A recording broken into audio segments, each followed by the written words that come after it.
দর্শক, আমাদের মধ্যে এমন অনেকেই আছে যারা প্রাকৃতিক সৌন্দর্যে পরিপূর্ণ পাহাড়ি গ্রামের সৌন্দর্য কখনো দেখেনি।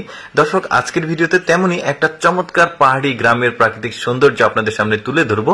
ভিডিওটা পুরোপুরি দেখতে থাকুন।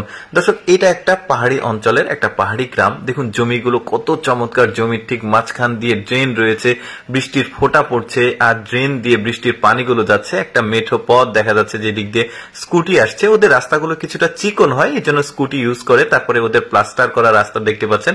যেহেতু বর্ষাকালে ওদের হাঁটা চলা করতে কষ্ট হয়, তাই এই প্লাস্টার করা রাস্তা দিয়ে ওরা চলাচল করে। তারপরে দেখতে পাচ্ছেন জমিগুলো কত চমৎকার, মানে থাক কাটা মকমলের বিছানার মতো মনে হচ্ছে।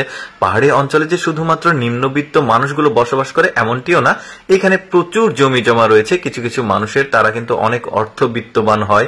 আর দেখুন জমিগুলো দেখুন কি চমৎকার, থাক কাটা। যারা আসলে পাহাড়ি অঞ্চলে ভ্রমণের যাদের অভ্যাস আছে তারা কিন্তু জানে যে বর্ষাকালে পাহাড়ি অঞ্চলের যে সৌন্দর্য সেটা কি পরিমাণ চমৎকার লাগে দেখতে। আর পাহাড়ি অঞ্চলে যে সব জায়গাতে আসলে মেঠো পথগুলো প্লাস্টার করা আছে তেমনটি না, কিছু কিছু অঞ্চল রয়েছে যেখানে এখন পর্যন্ত আসলে মানে রাস্তাগুলো প্লাস্টার বা পাকা রাস্তা এরকমটি নাই। তো আমাদের দেশের যে পাহাড়ি অঞ্চলগুলো সেগুলোতে কিন্তু এখনো ওই প্লাস্টার করার মতো রাস্তা এখনো তৈরি হয়নি। তবে সেখানে বর্ষাকালে অনেকটাই কষ্টকর হয় হাঁটা চলা করা। এই যে দেখতে পাচ্ছেন মেঠো পথ, ওই পাশে গ্রাম দেখা যাচ্ছে, বাড়ি দেখা যাচ্ছে। এই যে দেখুন উঁচুতে বাড়ি, এই যে দেখতে পাচ্ছেন মকমলের বিছানার মতো উঁচু নিচু যে জমিগুলো কত চমৎকার লাগছে। এই যে দেখুন দুইটা বাচ্চা হেঁটে আসছে রাস্তা দিয়ে, এটা একটা পাকা রাস্তা দেখতে পাচ্ছেন। পাহাড়ে ও যে উপরে দেখুন মেঘগুলো একদম পাহাড়ের সঙ্গে অ্যাডজাস্ট হয়ে আছে। আসলে পাহাড়ি অঞ্চলগুলো কিছু কিছু জায়গা সমুদ্রপৃষ্ঠ থেকে অনেক উঁচুতে, যে কারণে মেঘগুলো মানুষ হাত দিয়েই ছুঁতে পারে, মানে মানুষের গা বেয়ে চলে যায়। তারপর ওদের চাষাবাদে আসি, দেখতে পাচ্ছেন এখানে ধান লাগাচ্ছে ওরা। দেখুন একটা একটা করে বীজ লাগাচ্ছে, ধানের চারা আর কি। কতটা ধৈর্য সৃষ্টিকর্তা তাদের মধ্যে দিয়েছে চিন্তা করুন। আমাদের সমতলে যারা ধান লাগায় তাদের কিন্তু আবার আলাদা সিস্টেম। এটা আবার ঢালু জমি, এটা সমতল না।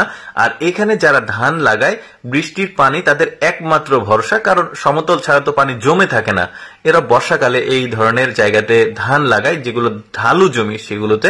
এই যে ধান পেকেছে, ওরা ধান উৎসব মুখর পরিবেশে এই সময় তারা ধান কাটে। কিছু কিছু অঞ্চলে তারা একই রকম পোশাক পরে উৎসব মুখর পরিবেশে ধান কাটে।